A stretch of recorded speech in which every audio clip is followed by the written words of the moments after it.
Graça e paz, amados.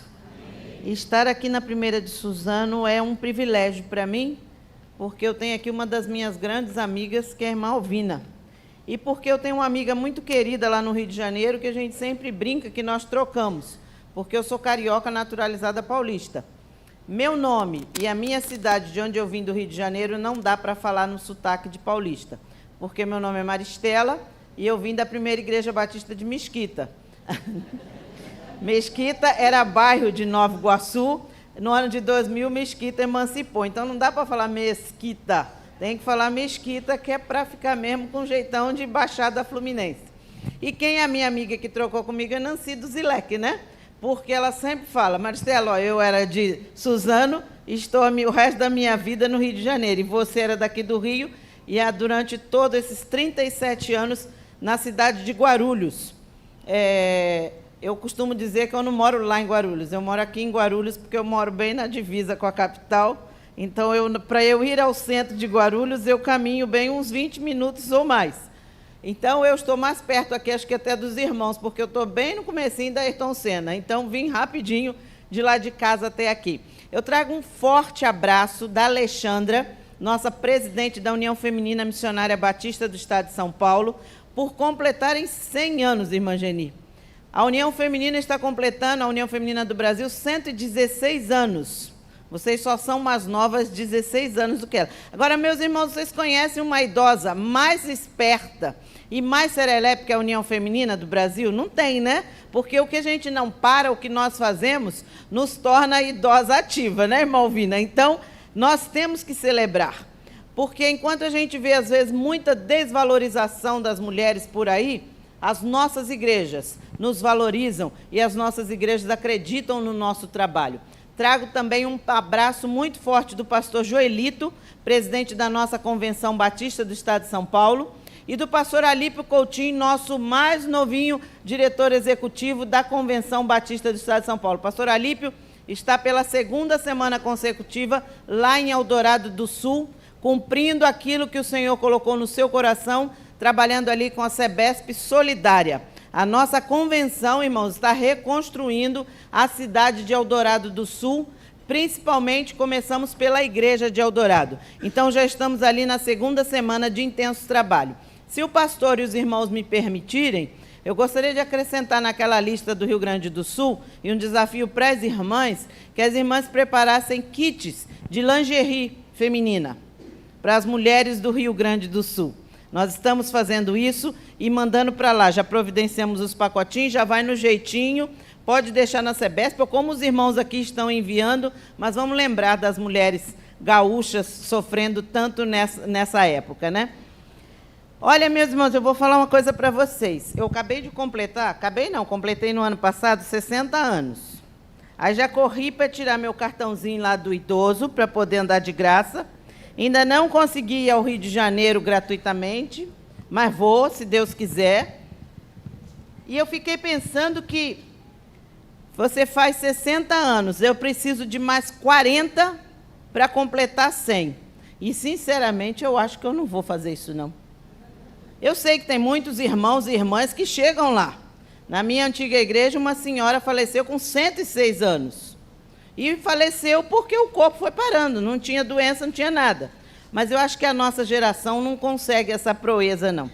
Eu quero apresentar para os irmãos uma turma muito especial. Não sei quem vai me ajudar com a mídia. Não estou lá. Pode pôr, por favor, aí meus slides. Quero apresentar para vocês a melhor família do mundo, que é a minha. Você acha a sua.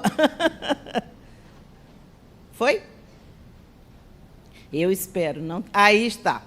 O bonitão lá do meu lado é o Vinícius. Como eu disse, nós somos casados há 37 anos. Vinícius é paulistano. Conhecemos há 30 e poucos anos atrás, existiam os intercâmbios de juventude, né? E aí nos conhecemos e eu vim parar em São Paulo através disso.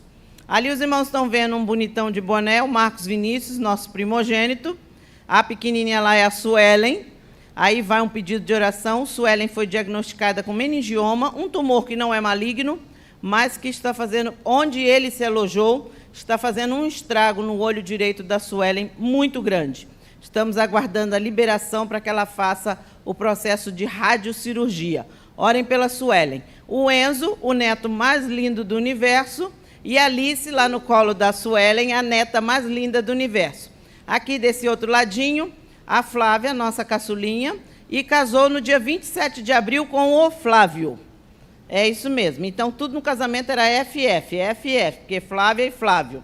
Essa é a família que Deus me presenteou e que tem cuidado de mim e permitido que eu possa estar viajando ou saindo pelas igrejas para a proclamação do Evangelho. Vamos seguindo em frente, meus queridos. Eu vou fechar a minha Bíblia aqui, porque a letra é pequenininha e o texto está aqui. Vamos lá. Pode passar. 1924. Esses foram os nomes que nós já tivemos. Sociedade de Senhoras, Sociedade Feminina Missionária, Mulher Cristã em Ação e, desde 2017, Mulher Cristã em Missão. Mas, irmã, para que mexer tanto no nome? Nós precisamos nos contextualizar. E o fato de nos tornarmos Mulher Cristã em Missão é para lembrarmos que nós não paramos a nossa missão 24 horas como mulher cristã que somos. Nós não atuamos só na igreja. Nós atuamos principalmente no nosso lar, na nossa família. Então, nós somos Mulher Cristã em Missão.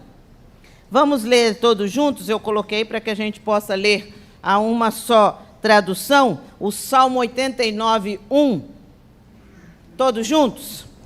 Cantarei para sempre as tuas misericórdias, ó Senhor. Os meus lábios proclamarão a todas as gerações a tua fidelidade. O que é gratidão?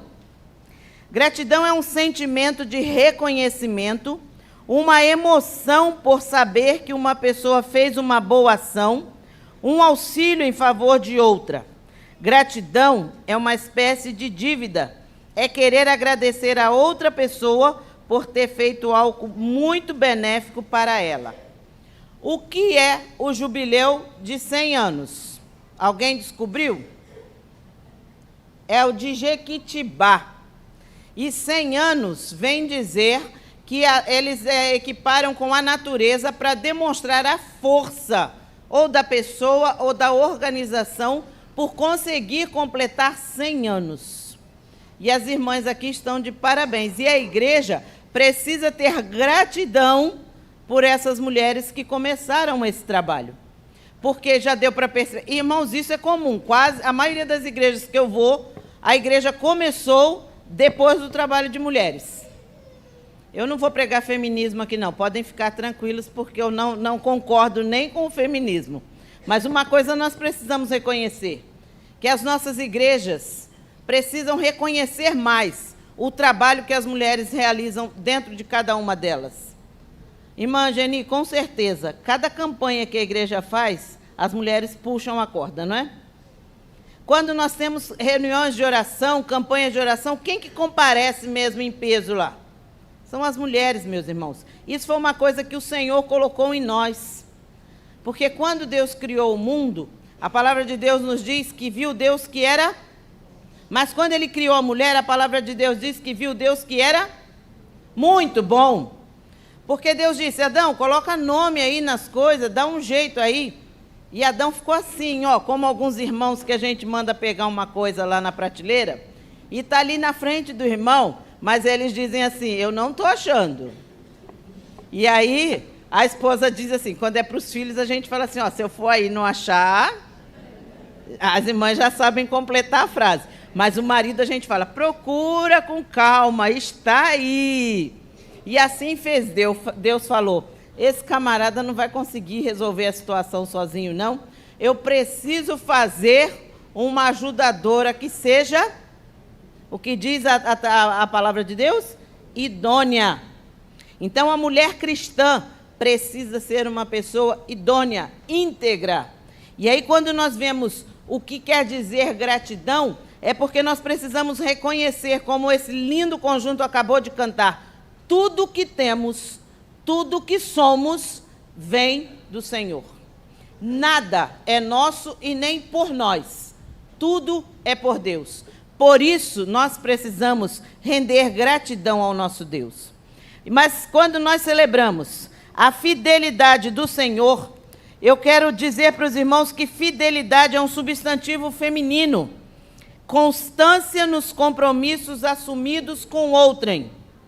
Característica do que é fiel, do que demonstra zelo, respeito por alguém ou algo, lealdade, fidelidade ao rei. Eu gosto muito de assistir filmes mais antigos, e um dos filmes que eu mais gosto é O Homem da Máscara de Ferro. Quem nunca assistiu, assista, porque é um filme muito bonito. E o que eu acho mais interessante naquele filme é que o D'Artagnan diz assim: eu não posso fazer isso ou aquilo porque eu sou fiel ao meu rei. Nós precisamos viver em fidelidade ao nosso rei, porque ele é fiel a nós.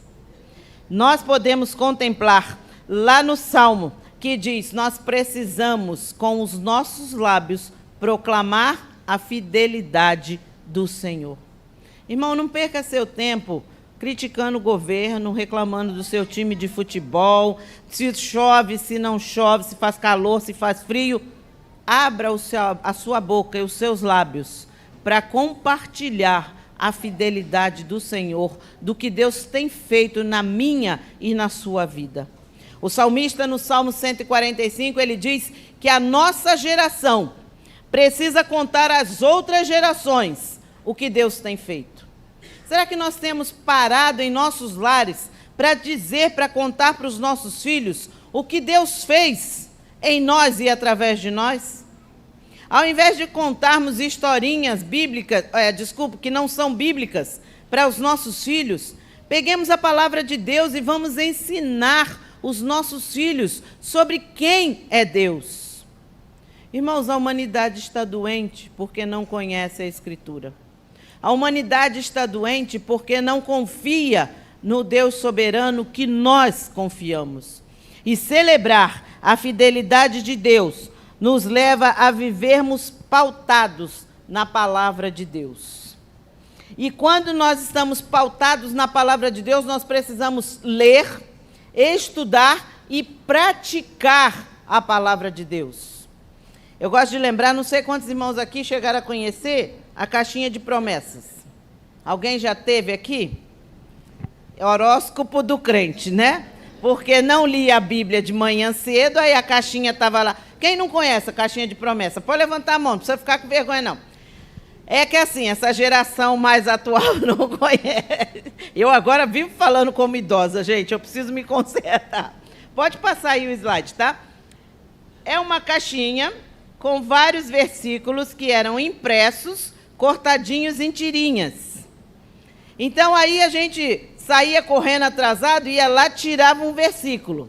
Mas se fosse uma exortação, a gente colocava lá de novo e falava assim: não quero esse não. Aí tirava um que dizia assim: porque o Senhor é meu pastor, nada me faltará. Esse sim, essa é a minha promessa para hoje. Mas se saísse provérbio lá dizendo: filho meu, você precisa fazer isso, fazer aquilo. Não, esse eu não quero, não.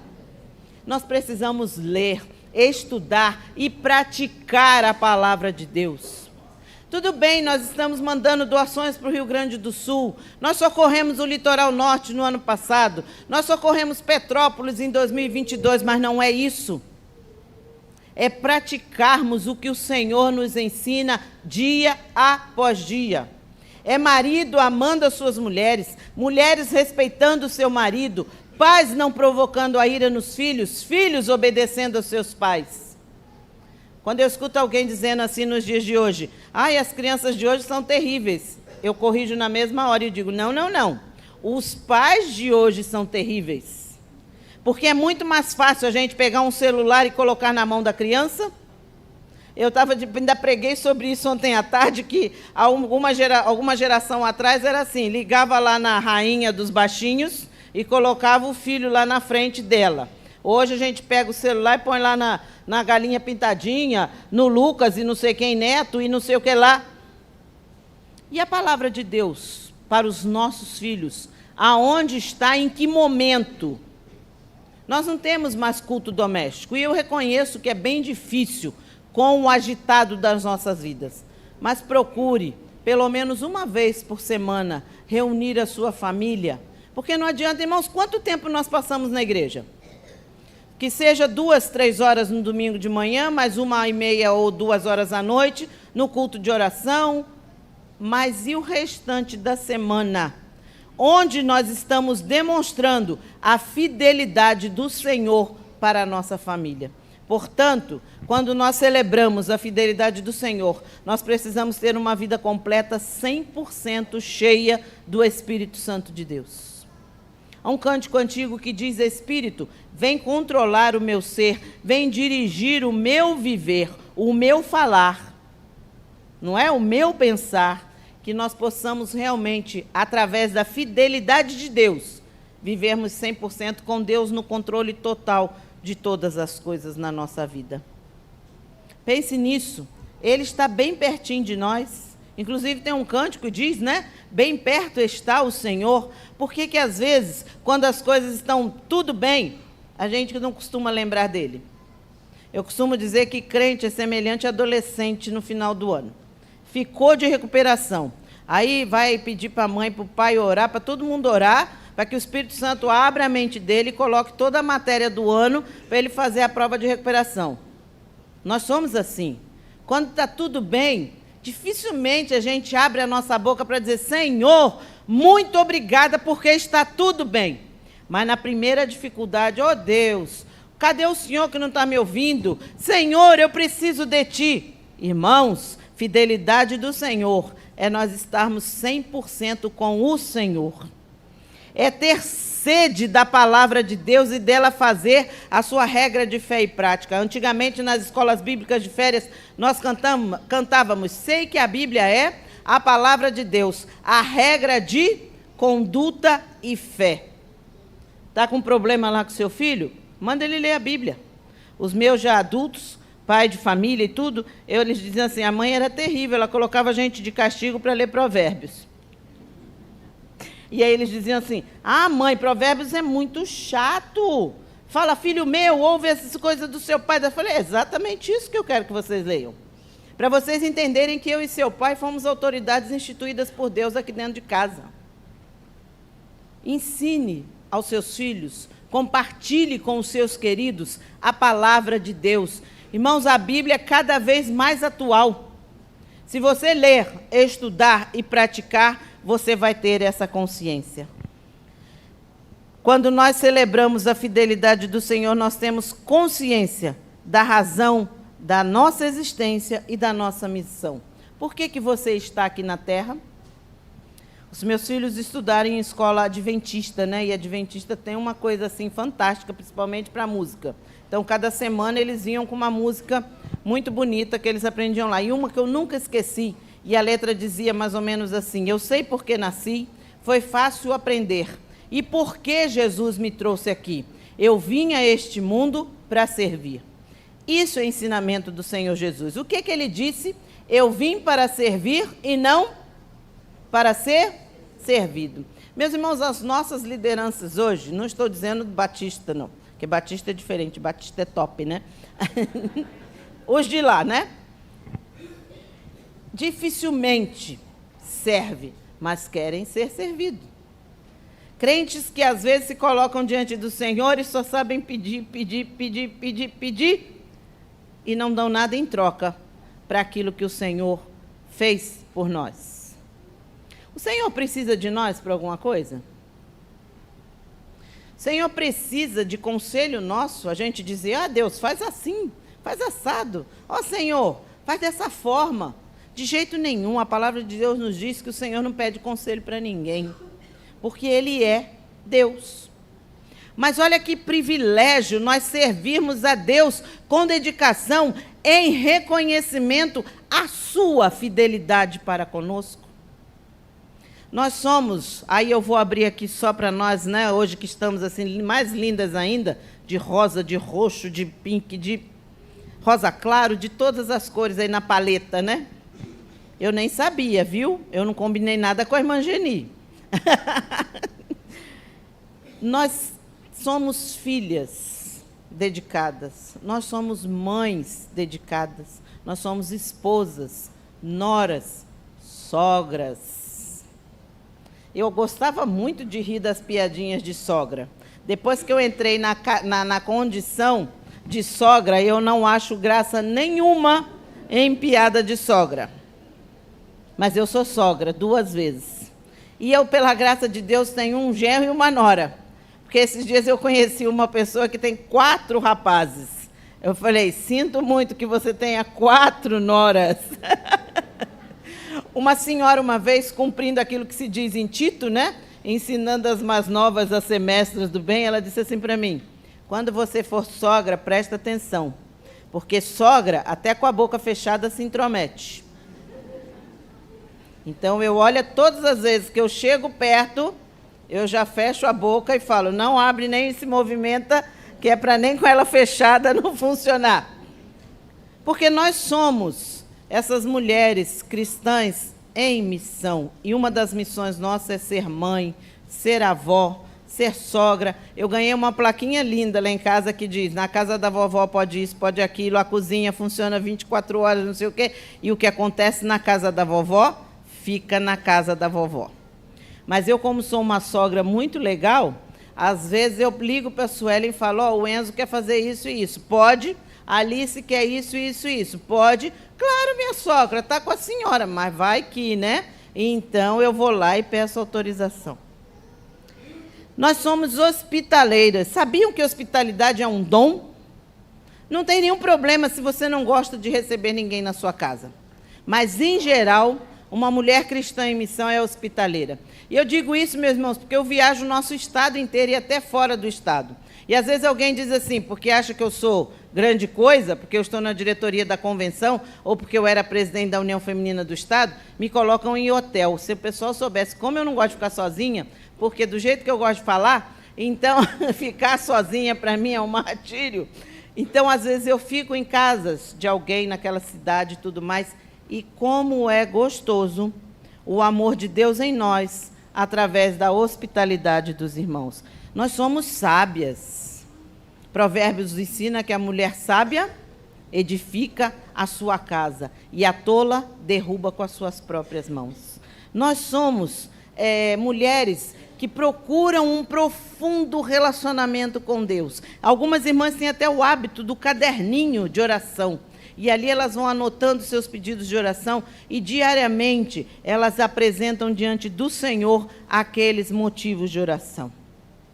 Celebrar a fidelidade de Deus é viver submissa à vontade do Senhor, para que a gente possa conhecer a boa, perfeita e agradável vontade dele. O verso antes diz, não vos conformeis com este mundo, mas transformai-vos pela renovação do vosso entendimento, para que experimenteis qual seja a boa, perfeita e agradável vontade de Deus. Quando eu sei que é a vontade de Deus? Quando o nosso coração fica em paz. Quando a gente precisa tomar uma decisão que o coração fica, e a gente não sabe se vai, se fica, meu pai costumava dizer, não vai nem se apronta, aí eu costumo sempre pensar nisso. Quando o nosso coração está em paz, quando você vê aquilo com muita tranquilidade, essa é a boa e perfeita vontade de Deus. Porque nós precisamos lembrar que Deus tem que dirigir a nossa vida. Meus irmãos, alguns não precisamos chegar ao radicalismo de dizer, eu vou sair, mas se eu não orar, eu vou dar um tropeção ali na esquina, bater minha cabeça no na guia, e aí eu vou morrer. Não é assim, não é esse Deus, mas é aquele Deus que a gente tem a certeza que está cuidando de nós, que está nos colocando assim em suas mãos e dizendo, eu estou com você. Pode seguir, porque Deus estará dirigindo a nossa vida. Quando nós estamos submissos à vontade de Deus, nós temos uma vida limpa. Irmãos, hoje em dia, se a gente falar que é evangélico, tem gente que sai correndo de perto de nós, como diz o ditado aí, como o diabo foge da cruz. Por conta de alguns evangélicos, hoje nós estamos queimados. Quando nós deixamos Deus dirigir a nossa vida precisa ser íntegra. A nossa vida precisa ser limpa. Nós precisamos ser o melhor funcionário da empresa. Nós precisamos ser o melhor empregado que o empregador tenha. Nós precisamos ser o melhor patrão que os empregados possam ter. Nós precisamos ser as melhores professoras que os alunos tenham. Nós precisamos ser o melhor aluno que a professora venha a ter. Os nossos adolescentes sempre diziam aquela célebre frase, mas quem não cola não sai da escola. Essa frase é maligna. Porque os nossos filhos, os nossos alunos, os nossos adolescentes, os nossos jovens, pautados na palavra de Deus, precisam ser os melhores e os diferentes onde nós estivermos. Porque Deus está dirigindo a nossa vida. Nós precisamos viver e compartilhar a fidelidade de Deus através da nossa forma de viver. Através da nossa maneira de se portar diante das pessoas, para que a luz de Cristo seja refletida através do nosso viver. A luz não é nossa, não. A luz é de Cristo. Ele empresta a nós para que as pessoas vejam Ele através de nós. Quando nós celebramos a fidelidade de Deus, nós podemos dizer que Deus é fiel. E dizer que Deus é fiel significa dizer que Ele nunca volta atrás com as suas promessas. As suas palavras são sempre verdadeiras. A palavra de Deus nos garante que Deus não é homem para mentir e nem filho do homem para se arrepender. Ou nós cremos integralmente na palavra e vivamos a fidelidade desse Deus, ou não vamos acreditar no que é bíblico. Mesmo que nós venhamos a falhar e a mudar, Deus continua o mesmo. Eu quero concluir desafiando você, meu irmão, a confessar as suas fraquezas a Deus. A viver na prática de acordo com a palavra de Deus. Que os seus pensamentos, as suas atitudes sejam controladas pelo Espírito Santo de Deus. Há muitos anos atrás, nós batistas não podíamos dizer isso, para que não fôssemos confundidos. E aí nós perdemos muita coisa, porque não podíamos ter essa ação do Espírito Santo em nossa vida. Nós precisamos ter consciência da nossa missão. Por que eu estou aqui? Para que eu vim a este mundo? Para servir a minha família, os meus vizinhos, a minha igreja. Eu não consigo entender crentes que esperam o culto começar para chegar e quando está tocando o posudo já levanta e sai para não se relacionar com os irmãos. Ninguém encostou um revólver na sua cabeça para que você se tornasse membro da igreja. Você está aqui por livre e espontânea vontade e pela ação do Espírito Santo de Deus na sua vida. Relacione-se com os seus irmãos. Viva a fidelidade de Deus através dos seus irmãos. Tenha consciência dessa sua missão. Seja submisso a Deus. Fidelidade é um sinal de quem possui fé. E a fé nos conduz a ser fiel com Deus. Eu quero mostrar um vídeo, provavelmente alguém já tenha visto. E esse vídeo é de um girassolzinho que vai falar de não perdermos a oportunidade de não esquecermos quem somos, mas de deixarmos sementes. Não adianta as irmãs celebrarem 100 anos, se daqui a 10 anos ninguém lembrar do que as irmãs fizeram. Não adianta a gente parar e fazer um culto maravilhoso, com uma música como essa, com uma igreja cheia, que é muito raro aos domingos de manhã, por onde eu tenho andado. Os irmãos estão de parabéns. Se não deixarmos marcado na vida das pessoas quem nós somos e para que viemos. Deixemos as nossas sementes para que daqui a 10 ou 20 anos, se o Senhor Jesus não voltar, eles possam lembrar que a semente foi plantada e que o Senhor continuará agindo na vida dos irmãos. Por favor.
1924, 8 irmãs, talvez como esse girassol, se sacudiram lá e jogaram a sua semente para que agora, em 2024, nós pudéssemos estar celebrando 100 anos.